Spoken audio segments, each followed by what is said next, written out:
예비고1 학생들의 고교 선택 관련 질문이 정말 많이 오고 있습니다. 근데 고교 선택의 왕도는 없습니다. 우리 아이에게 잘 맞는가가 중요하죠. 특목 자사고 같지만 적응 못해서 다시 일반고 전학 가는 케이스가 있는 반면 일반고 같지만 내신 잘 챙겨서 목표 대학에 진학 성공한 케이스도 있습니다.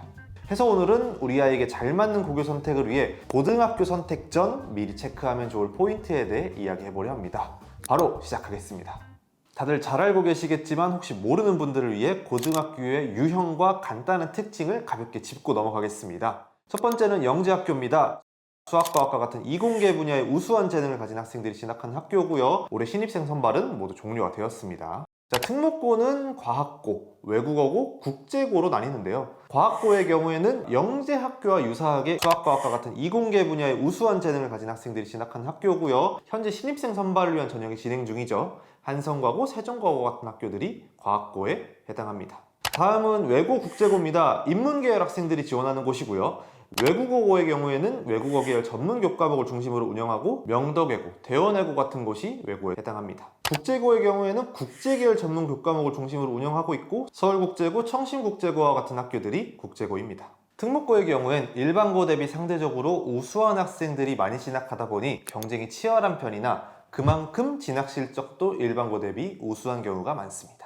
다음은 자율고입니다. 교육과정과 학사 일정을 자유롭게 운영할 수 있는 학교로 자사고와 자공고로 나뉩니다. 자사고의 경우엔 특목고와 유사하게 통상 일반고 대비 진학 실적이 우수한 편이고요. 전국 단위로 선발하는 전사고와 광역 단위로 선발하는 광사고로 나뉩니다. 자공고는 말 그대로 자율고 중에 공립인 경우를 자공고라 불리는데요. 다만 자사고와 달리 파주 운정고와 같은 일부 고교를 제외하면 사실상 일반고와 유사한 진학 실적을 가진 경우가 많습니다. 자, 마지막은 일반고입니다. 너무 잘 알고 있는 대부분 학생이 진학하는 고등학교죠. 다만 평준, 비평준, 학군지 등 같은 일반고 내에서도 입결 차이가 큰 경우가 많아 다 같은 일반고가 아닌 만큼 진학할 고교의 특징, 진학 실적, 분위기를 알고 선택하는 것이 중요하겠습니다. 이제 고교 유형도 알아보았으니 우리에게 맞는 고등학교를 선택하기 전에 체크해보면 좋을 포인트 5가지에 대해 이야기해보겠습니다. 첫 번째는 진학 실적입니다. 당연한 거 아니야? 생각하실 텐데 좀 더 디테일하게 말씀드리면 진학 실적 중에서도 학종 실적이 좋은지 꼭 체크해보세요. 다른 조건이 동일한 두 학교를 고민한다면 종합전형 실적이 좋은 학교로 가서 생기부를 잘 챙길 것을 추천드립니다. 왜 그러냐면 우리 예비고1이 겪게 될 2022 개정교육과정에서의 대입은 생기부가 다양한 전형에서 평가 요소로 활용될 가능성이 있기 때문입니다. 2022 개정교육과정에선 내신이 9등급제에서 5등급제로 변화하고요. 수능의 경우엔 문이과 구별 없는 통합수능으로 치러지게 되면서 내신과 수능 성적의 변별력이 하락될 것이 우려되는 상황입니다. 그럼 이렇게 내신과 수능 성적의 변별력이 떨어지다 보니 대학은 변별력을 확보하고자 내신과 수능 성적 외에도 생기부, 면접과 같은 다양한 평가 요소를 추가할 가능성이 있습니다. 그렇기에 이젠 생기부는 안 챙기고 내신만 챙기거나 나 정시 갈 거니까 수능 준비만 한 경우엔 실제 원서를 쓸 때 선택의 폭, 기회의 폭이 줄어들 가능성이 있다는 것이죠. 그래서 우리 예비고1 학생들은 내신, 수능 성적 외에도 생기부라는 무기를 갖출 수 있도록 내가 지원할 학교의 종합전형 실적이 좋은지 미리 체크하실 것을 추천드립니다.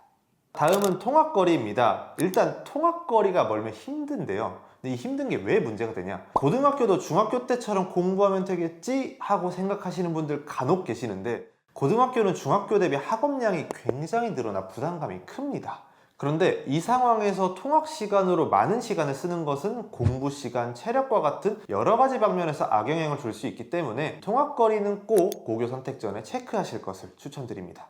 자, 세 번째는 학생 수입니다. 학생 수가 너무 적은 학교는 상대적으로 내신 확보에 변수가 많아서 신중히 고민해야 됩니다. 잘 아시겠지만 내신 등급은 상대평가입니다. 학생 수가 적다는 것은 내가 듣는 교과목 인원수가 적다는 것이고 아무리 4%에서 10%로 1등급 비율이 늘었다지만 당초 학생 수가 적은 학교다 보니 안정적 1등급 확보에 변수가 생길 수가 있습니다. 특히 2, 3학년이 돼서 선택 과목 중에 선택자 수가 적은 과목이라면 변수가 더 클 수가 있겠죠. 다음은 선행 정도입니다. 선행학습이 이루어지지 않은 학생이 자사특목을 갔을 때 어려움을 겪는 사례를 매년 보게 됩니다. 아무래도 자사특목은 선행학습을 진행한 학생들이 진학하는 경우가 많고요. 학교, 쌤들도 이를 염두하고 운영하는 경우가 있어 선행 없이 자사특목을 갔을 때 어려움을 겪을 수 있다는 점 알고 체크해 보실 것을 추천드리겠습니다. 마지막은 학생의 성향입니다. 진학할 고등학교와 우리 학생의 성향이 맞지 않으면 적응에 어려움을 겪을 수가 있어 체크가 필요합니다. 예를 들어 중학교에서 잘하던 학생들도 자사특목고의 경우엔 경쟁자들도 같이 공부를 잘하다 보니 난생 처음 보는 성적, 등수를 받고 충격받는 경우가 많은데요. 이때 공부, 등수에 예민하고 스트레스도 많이 받는 학생들은 이 낮게 나온 성적과 등수에 과도한 스트레스를 받다 보니 이를 극복하기 어려워하고 결국 회복이 안 될 수도 있습니다. 한 가지 더 이야기를 해보면 자사특목고의 경우에는 일반고 대비 상대적으로 활동이 많은 편이고 그 가운데 다른 학생들과 함께하는 단체 모듬 활동도 꽤 있는 편입니다. 근데 이 단체 모듬 활동에 통상 부담감을 느끼고 스트레스를 많이 받는 학생이라면 이 적응에 어려움을 겪을 수도 있겠죠. 이처럼 학생의 성향을 미리 체크해서 진학 예정인 고교에 잘 적응할 수 있는지 판단해 보는 것은 중요한 요소 중 하나입니다. 자, 이렇게 5가지 체크 포인트는 알아보았고요. 마지막으로 많은 분들이 알고 계시겠지만 간혹 자사특목이 무조건 일반고보다 좋은 것 아닌가? 최상위권 대학 가려면 자사특목 가야 되는 거 아닌가요? 이렇게 오해하는 분들이 있어 짚고 넘어가 보겠습니다. 스카이도 그렇고 메디컬도 그렇고 일반고에서도 합격자가 매년 발생합니다. 그리고 일반고에게 보다 유리한 내신 위주로 선발하는 교과 같은 전형도 존재하죠. 그래서 예를 들어서 메디컬 계열을 희망하는 학생 중에서 지방 학생들은 일반고도 기회 요인일 수 있습니다. 메디컬은 기본적으로 내신이 굉장히 중요한데 특히 지방의대는 지역인대 중 내신 위주로 선발하는 교과 전형의 선발 인원도 상당한 편입니다. 그런데 자사특목은 일반고 대비 내신이 낮게 형성이 되다 보니 아무래도 교과 전형 지원은 어렵죠. 해서 메디컬을 노리는 지방학생의 경우엔 자사특목 대비 상대적으로 내신 따기 편한 일반고로 진학하는 것도 기회 요인이 될 수 있습니다.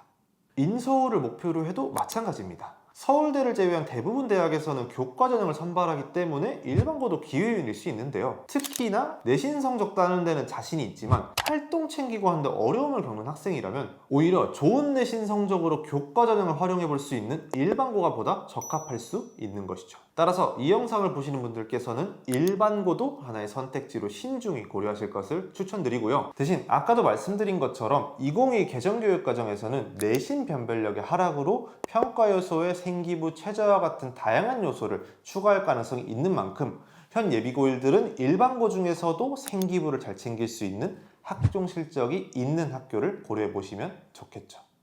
오늘은 고교 선택 전 우리 아이에게 잘 맞는 고교 선택을 위해 체크할 포인트에 대해 알아보았습니다. 오늘 영상이 고교 선택으로 고민하는 분들께 작게라도 도움이 되셨길 바랍니다. 감사합니다.